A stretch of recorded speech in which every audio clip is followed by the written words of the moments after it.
ഒരു typical orthodox family, Nair family. ഇവിടെ തറവാട്, വലിയ ആൾ അച്ഛമ്മയെ കണ്ടാൽ ഒളിച്ചു നടക്കണം, അമ്മമാരെ കണ്ടു കഴിഞ്ഞാൽ ഒളിച്ചു നടക്കണം, ഇങ്ങനെയൊക്കെയുള്ളൊരു വലിയൊരു വീട്ടിനകത്ത് കാണുന്ന ഫ്രീഡം കിട്ടാത്തൊരു കുട്ടി. വാസവൻ നായരുടെ നാലുകെട്ടിൽ അപ്പു. ഇതായിരുന്നു എൻ്റെ ലൈഫ്. എല്ലാം ഉണ്ടെങ്കിലും ഒന്നുമില്ല. പലപ്പോഴും കഞ്ഞി കുടിച്ചിട്ട് ജീവിക്കേണ്ടി വന്നിട്ടുണ്ട്. ബിക്കോസ് അമ്മായിമ്മ പോര് എന്ന് പറയുന്നൊരു സംഭവത്തിൽ കൂടെ ഞാൻ കടന്നു പോയിട്ടുണ്ട്. എൻ്റെ അമ്മ അനുഭവിച്ചിട്ടുണ്ടത്. അപ്പം അത് അനുഭവിക്കുമ്പോൾ ജനറലി ആ കുട്ടികളാണ് കൂടുതൽ അനുഭവിക്കുക.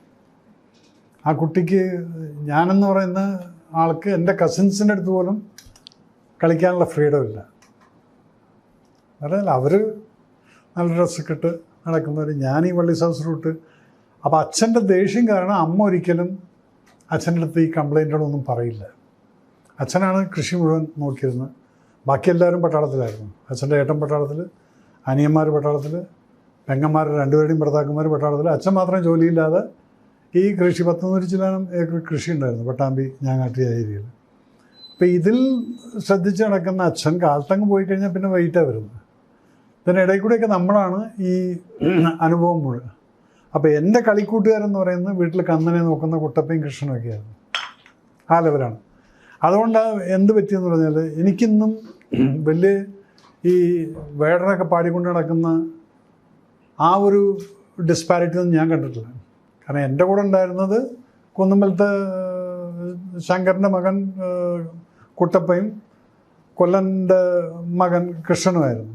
അപ്പം ഞങ്ങൾക്ക് ഈ ജാതിയോ കളറോ ഒന്നും എനിക്ക് തോന്നിയില്ല. കാരണം എൻ്റെ അമ്മ എന്നെ വളർത്തിയതും അങ്ങനെയായിരുന്നു. ഞാൻ അവരുടെ കൂടെ കളിച്ചിങ്ങനെ നടക്കും, കന്നിൻ്റെ പുറകെ നടക്കും, കുളത്തിലും ചാടിയും, ആ ഒരു ലൈഫ്. അപ്പം അങ്ങനെ നോക്കുന്ന സമയത്ത് പഠിപ്പിൽ വലിയ ഒന്നുമില്ല. പിന്നെ വീട്ടിൽ നോക്കുമ്പോൾ എല്ലാവരും പട്ടാളക്കാർ, ആരും 8ാം ക്ലാസ്സിൽ കൂടുതൽ പഠിച്ചിട്ടില്ല. അപ്പോൾ എനിക്കും അത്രയൊക്കെ മതി, എന്നാൽ എനിക്ക് പട്ടാളത്തിൽ ചേരാലോ എന്നുള്ളതാണ്. ശമ്പളം കിട്ടും. ഇതാണ് എൻ്റെ ഒരു അംബീഷൻ എന്ന് പറയുന്നത്. അവിടെ എനിക്ക് IAS ആവണമെന്നോ IPS ആവണമെന്നുള്ള, അല്ലെങ്കിൽ രാജ്യസ്നേഹിയായിട്ടുള്ള പട്ടാളക്കാർ ഇന്നൊക്കെ പിള്ളേർ പറയുന്നുണ്ട് സാർ ഐ വോണ്ട് ടു. പക്ഷെ അന്ന് അങ്ങനെയുള്ള ഫീലൊന്നുമില്ല. അന്ന് എങ്ങനെയെങ്കിലും escape from home, get in some job so that your pocket will be filled with money for your self. അങ്ങനെ വരുന്ന സമയത്ത് 9ലും തോറ്റു, 10ലും തോറ്റ്, പിന്നെ നമ്മൾ നാട് വിട്ടിട്ട് പോവാണ്. അപ്പം അച്ഛൻ്റെ വീട്ടിൽ നിന്ന്, അച്ഛൻ്റെ വീട്ടിൽ ഇവർ എല്ലാവരും പട്ടാളക്കാരുണ്ട്. പക്ഷേ അമ്മയുടെ വീട്ടിൽ അമ്മയുടെ ഏട്ടൻ ഒരാൾ നേവിയിലുണ്ടായിരുന്നു. അപ്പം അദ്ദേഹമാണ് എല്ലാവരെയും, എൻ്റെ കസിൻസിനൊക്കെ നേവിയിൽ പഠിച്ചത്. അപ്പോൾ അമ്മയുടെ എഴുത്തിന് 2 മക്കൾ നേവിയിലായിരുന്നു. നമ്മുടെ ഏട്ടൻ്റെ ഒരു മകൻ നേവിയിലായിരുന്നു. അപ്പോൾ ആ സൈഡിൽ കൂടെ ഞാൻ വിചാരിച്ചു എനിക്ക് നേവിയിൽ ചേരാൻ പറ്റുമെന്ന്.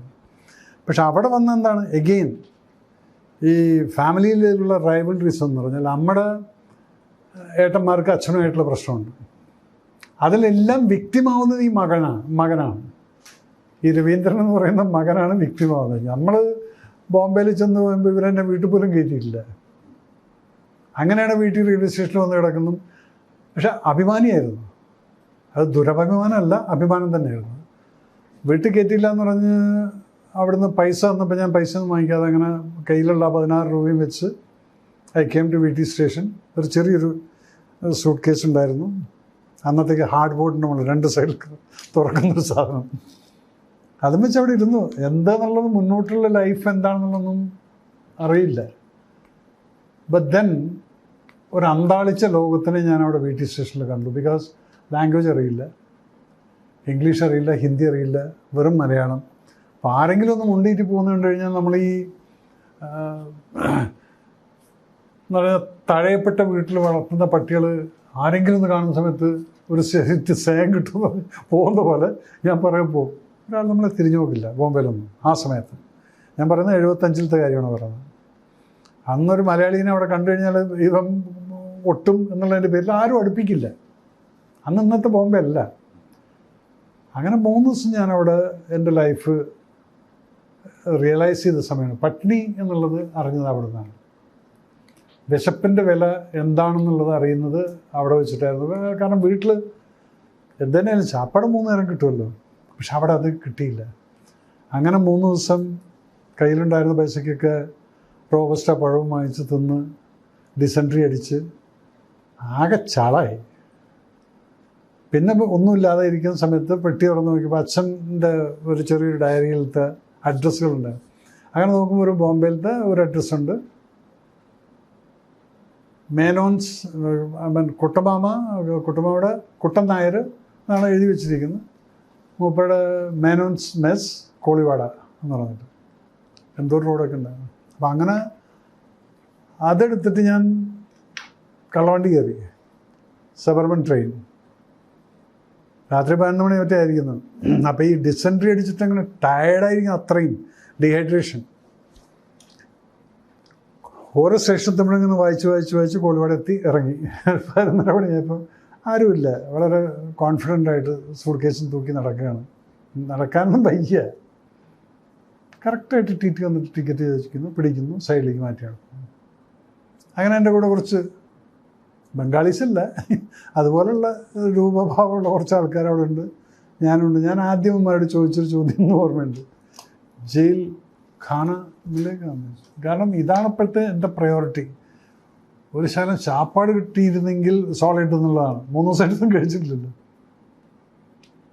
പക്ഷെ അവിടെയൊക്കെ എൻ്റെ ജീവിതത്തിൽ പലപ്പോഴും നമ്മൾ ദൈവത്തിനെ കണ്ടിട്ടുണ്ടോ എന്നൊക്കെ ചോദിച്ചു കഴിഞ്ഞാൽ പല സമയങ്ങളിലും ഞാൻ ദൈവത്തിനെ കണ്ടിട്ടുണ്ടോ എന്ന് ചോദിച്ചാൽ അത് പല രൂപത്തിലായിരിക്കും. അവിടുത്തെ ആയിരുന്നതുപോലെ ഞാൻ ഹാളിൻ്റെ അവിടെ ഇങ്ങനെ ടി ഇവിടെ നിൽക്കുന്നു, ഇവിടെ നിന്നാണ് ആൾക്കാർ ഇങ്ങനെ പോകുന്നു, ഇവിടെ ഒരു വിക്കറ്റ് ഫെൻസിങ്, ഇപ്പോൾ ഞാൻ ഈ വിക്കറ്റ് ഫെൻസിലിരിക്കുന്നു, ഇവിടെ ഹാള്. അങ്ങനെ നോക്കിക്കൊണ്ട് നിൽക്കുമ്പോൾ ഒരു വെളുത്ത പട്ടാണി സൂട്ട്. നിങ്ങളിപ്പോൾ അത് സായിബാബ ലുക്കാണോ അതോ പട്ടാണി ലുക്കാണോ അതെന്ത് നോക്കിക്കഴിഞ്ഞാൽ തൻ്റെയൊക്കെ ഹൈറ്റുണ്ട്. അങ്ങനെയുള്ളൊരു ഹൈറ്റിലുള്ള ആൾ നടന്നുകൊണ്ട് ഞാനും ഇങ്ങനെ നോക്കുന്നുണ്ട്. ഇയാൾ അടുത്ത് വന്നിട്ട് കൈ ഇങ്ങനെ കാണിക്കുന്നു. ഞാൻ കൈ കൊടുക്കുന്നത്, അന്ന് എൻ്റെ വെയിറ്റ് 37 കിലോ 40 കിലോ ഉള്ളൂ. പൊക്കി എടുത്തിട്ട് അപ്പുറത്തേക്ക് ഇട്ട് പുറകെ ഒരു അടി അടിച്ച് ഓടിക്കൊള്ളാൻ പറഞ്ഞു. ഓടിക്കൊള്ളാൻ എന്തോ പറഞ്ഞ് ഞാനും ഓടി. അങ്ങനെ പുറത്ത് വന്ന ഒരു മലയാളീനെ കാണുന്നു, മുണ്ടും ചുറ്റിയിട്ട്. ഇപ്പം ഞാൻ വെച്ചു മേനോൻ്റെ മെസ്സ് അറിയാമെന്ന് വെച്ചു. അയാളെ ഇങ്ങനെ നോക്കി, മേനോൻ്റെ ആരാന്ന് വെച്ചു. അത് മേനോൻ്റെ റിലേറ്റീവ് ആണെന്ന്. ഇയാൾ മനസ്സോടെ എന്നെ കുറേ ചോദ്യമൊക്കെ ചെയ്ത് ഇങ്ങനെ നടത്തിക്കൊണ്ട് 1 കിലോമീറ്ററോളം നടന്നു പോയിട്ട് മേനോൻ മെസ്സിലേക്ക് എത്തിക്കുകയാണ്. അപ്പോൾ അവിടെ ചെന്നപ്പം മേനെ നിങ്ങളുടെ നാട്ടിൽ നേരം വന്നിട്ടുണ്ടെന്ന് പറഞ്ഞു. അപ്പോൾ കുട്ടാമ്മ അവിടെ ഇരിക്കുന്നുണ്ട്. ജീവിതത്തിൽ ആദ്യമായിട്ടാണ് ഈ മനുഷ്യനെ കാണുന്നത്. എൻ്റെ അടുത്ത് ഇങ്ങനെ നോക്കിയിട്ട് കൗണ്ടറിൽ നിന്ന് ആരായിച്ചു. ഞാൻ പറഞ്ഞു, ഞാൻ ഓമന പെരുമ്പറാരുടെ മകൻ രവിയാണ്. നീ എന്താ ഇവിടെ, നീ ഇങ്ങനെ ഒന്ന് മൂപ്പര് കൗണ്ടറിൽ നിന്ന് പുറത്തേക്ക് വന്നു. അപ്പോൾ ആ പുറത്തേക്ക് വന്നപ്പം ഞാൻ കാണുന്ന റിസപ്ഷൻ എന്ന് പറയുന്നത് ടോട്ടലി 180 ഡിഗ്രി ഓപ്പോസിറ്റ് ആയിരുന്നു. എൻ്റെ സ്വന്തം അമ്മാവൻ്റെ റിസപ്ഷനും ഇപ്പുറത്ത് ജീവിതത്തിൽ കാണാത്ത മനുഷ്യൻ്റെ റിസപ്ഷൻ. ഇവിടെ ഞാനങ്ങ് പൊട്ടിക്കറിയാണ്, എനിക്ക് വിശക്കണ കുട്ടമാമയെന്ന് പറഞ്ഞിട്ട്. ഇതാണ് കറി ചോളം വേഗം പ്ലേറ്റ് എടുക്കുക, ചാപ്പാട് എടുക്കുക. അപ്പോൾ അത് ക്ലോസ് ചെയ്യാൻ നിൽക്കുകയായിരുന്നു. അപ്പോൾ ഈ കടയിൽ കയറി നല്ല സാമ്പാറിൻ്റെ മണം, മീൻ വറുത്തൻ്റെ മണം എന്നൊക്കെ കൂടെയൊക്കെ വിശപ്പങ്ങനെ മൾട്ടിപ്ലൈ ചെയ്തു. അവിടെ ഇരുന്നിട്ട് ജീവിതത്തിലത്തെ ഏറ്റവും ടേസ്റ്റി ഫുഡ് കഴിച്ച് നന്നായിരുന്നു. അത് എത്ര കഴിച്ചു എന്നുള്ളത് എനിക്കറിയില്ല. ദെൻ ബോധം കെട്ടിങ്ങനെ ഇരിക്കുന്നുണ്ട്. ഞാൻ പറഞ്ഞ്, നീ അവിടെ ഒരു ചോളുണ്ട് അവർക്ക് ആൾക്കാർക്ക് താമസിക്കണം. അങ്ങനെ എന്നെ ചോളിൽ കൊണ്ടാക്കി ഞാനവിടെ കിടന്നുറങ്ങി. പിറ്റേ ദിവസം ഒരു 10-11 മണിക്കാണ് ഞാൻ എഴുന്നേൽക്കുന്നത്. തിരിച്ച് അമ്മയുടെ ഹോട്ടലിൽ പോകുന്നു. അവിടെ 1 മാസത്തോളം ഞാൻ ആ ഹോട്ടലിൽ തന്നെ ജോലിയെടുക്കും. ആൾക്കാർ വന്നു കഴിഞ്ഞാൽ ഞാൻ പ്ലേറ്റ് എടുക്കും, ഞാൻ തന്നെ ടേബിൾ ക്ലീൻ ചെയ്യും. അങ്ങനെ അമ്മാവൻ പലപ്പോഴും എന്നെ കൗണ്ടറിലിരുത്തും. അങ്ങനെ കൗണ്ടറിലിരുത്തിയപ്പോഴാണ് ഒരു ദിവസം ഒരാളായിട്ട് പ്രശ്നമുണ്ടായി. രാത്രി കുറേ ആൾക്കാർ ചാപ്പാട് കഴിക്കാൻ വന്നിട്ടുണ്ടായിരുന്നു. ഒരു മനുഷ്യൻ മാത്രം ചാപ്പാട് കഴിച്ചു, ബാക്കി എല്ലാവരും നോക്കിക്കൊണ്ട് നിൽക്കുന്നുണ്ട്. ആ ലാസ്റ്റ് പോകുന്നതിൻ്റെ കോർണറിന് കയറി ഞാൻ കൗണ്ടറിൽ വിളിച്ചു, ഹലോ പറഞ്ഞ തട്ടി പിടിച്ചു. അപ്പോഴത്തേക്കും വെയിറ്റേഴ്സ് എല്ലാം കൂടെ ഓടി വന്നിട്ട് എൻ്റെ നേർക്ക് മേക്കെട്ട് കയറി. അമ്മാവൻ ഇല്ല എന്നാണ്.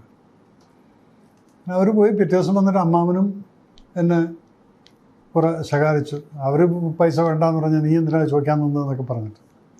പിന്നീട് ഞാൻ 75-ൽ പട്ടാളത്തിൽ ചേർന്നതിന് ശേഷം ലൈബ്രറിയിൽ ഇരുന്നിട്ട് ഇങ്ങനെ നോക്കുന്ന സമയത്ത് ഒരു വലിയൊരു ആചാനുഭവമായിട്ടുള്ള ഒരാളെ പോലീസ് അറസ്റ്റ് ചെയ്തുകൊണ്ട് പോകുന്നു. എമർജൻസി ടൈമിൽ ഫ്രണ്ട് പേജിൽ മലയാളം ഇതല്ല, കരീംലാല അറസ്റ്റഡ്. ആ മനുഷ്യനായിരുന്നത്. ആ 17 വയസ്സിൽ ഇവൻ്റെ ഗുണ്ടാസിനെ ഞാൻ കയറി പിടിച്ചിട്ടുണ്ട്. അപ്പോൾ ഇയാൾ തിരിച്ചു വന്നിട്ട് എന്നെ നോക്കിയിട്ട് ഇങ്ങനെ ചിരിച്ചു. എന്നിട്ടാണ് മൂപ്പരായിട്ട് സംസാരിച്ചിരിക്കുന്നത് പിറ്റേ ദിവസം. അപ്പോൾ അതെന്താ ചരിത്രം എന്ന് പറഞ്ഞാൽ, പിന്നെ ഞാൻ കുട്ടമ്മനെ അവിടെ പോയിട്ട് ബോംബെ പോയിട്ട് പട്ടാളത്തിലേക്ക് ചേർന്നപ്പോൾ ലീവിന് പോകുമ്പോൾ കത്തെഴുതി പോകുമ്പോൾ അത് നീ പേഴ്സണലായിട്ട് കാണുമ്പോൾ പറയാമെന്ന്. അങ്ങനെ അന്ന് ചോദിച്ചപ്പോൾ പറയുന്നത് ഇവർ ഹാജി മസ്താൻ, കുട്ടമ്മ ഇവരൊക്കെ ആദ്യത്തെ ഒരു ലോട്ട് ബോംബെയിൽ എത്തിയിരുന്ന പാർട്ടീസായിരുന്നു. അപ്പോൾ കരീംലാല ആൻഡ് ഹാജി മസ്താൻ എൻ്റെ ആൾ സ്മഗ്ലിംഗ് ഇതിലും, അതുപോലെ തന്നെ വരദരാജ പെരുമാൾ എന്ന് പറയുന്ന ഈ ഗ്യാങ് ടാക്സിയും അതും ഇതൊക്കെ ആയിട്ട് കൊണ്ടായ സുഖേടാണെന്ന്. അമ്മാമ്മ വന്ന് ഹോട്ടൽ പരിപാടി തുടങ്ങി. പക്ഷേ ഇവർ ഇടയ്ക്കിടയ്ക്ക് കാണാൻ വരാറുണ്ട്. അങ്ങനെ ഒരു ചാപ്പാട് കഴിക്കാൻ വന്നതാണ് ഈ രവീന്ദ്രനായിട്ടുള്ള ഉടക്കൽ. ഈ ഗുണ്ടായിസം എന്ന് പറയുന്നത് എന്താണ്? അവർ പറയുന്നൊരു കാര്യമുണ്ട്, നിങ്ങൾ മറ്റവനെ പേടിപ്പിച്ച് നിർത്തുന്നിടത്തോളമാണ് നീ ഗുണ്ട. എന്ന് നിന്നോടുള്ള പേടി മാറുന്നു അന്ന് നിൻ്റെ ജോലി പോയി. ഇതാണ് ഗുണ്ടാസ് പറയുന്നൊരു കാര്യമുണ്ട്. ശരിയാണ്. കരീംലാല എന്ന് പറഞ്ഞ് പേര് കേട്ടിട്ട് അറിഞ്ഞിട്ടുണ്ടെങ്കിൽ ഞാൻ അവനെ തൊടില്ല. എനിക്കെന്ത് കരീംലാല നമ്മളറിയില്ല. ഇതാണ്. അപ്പോൾ അങ്ങനെ എൻകൗണ്ടർ അവിടെ ഉണ്ടായി. ഒരുപക്ഷെ അപ്പോൾ എൻ്റെ അടുത്ത് അന്ന് അമ്മാവൻ പറയായിരുന്നു, എടാ നിൻ്റെ 18 വയസ്സാവട്ടെ, നിന്നെ പാസ്പോർട്ട് എടുത്തിട്ട് ദുബായിക്ക് പറഞ്ഞയക്കാം. അപ്പോൾ ഇതാണ് അതിൻ്റെ ബാക്ക്ഗ്രൗണ്ട് എന്നുള്ള അറിഞ്ഞില്ല. ഒരുപക്ഷെ അങ്ങനെ പോയിരുന്നെങ്കിൽ ഞാനിന്ന് ദാവൂദിനേക്കാൾ വലിയ സംഭവമായി മാറിയിരുന്നേനെ. കാരണം അവനെയൊക്കെ ബുദ്ധിയുണ്ട് എനിക്ക്.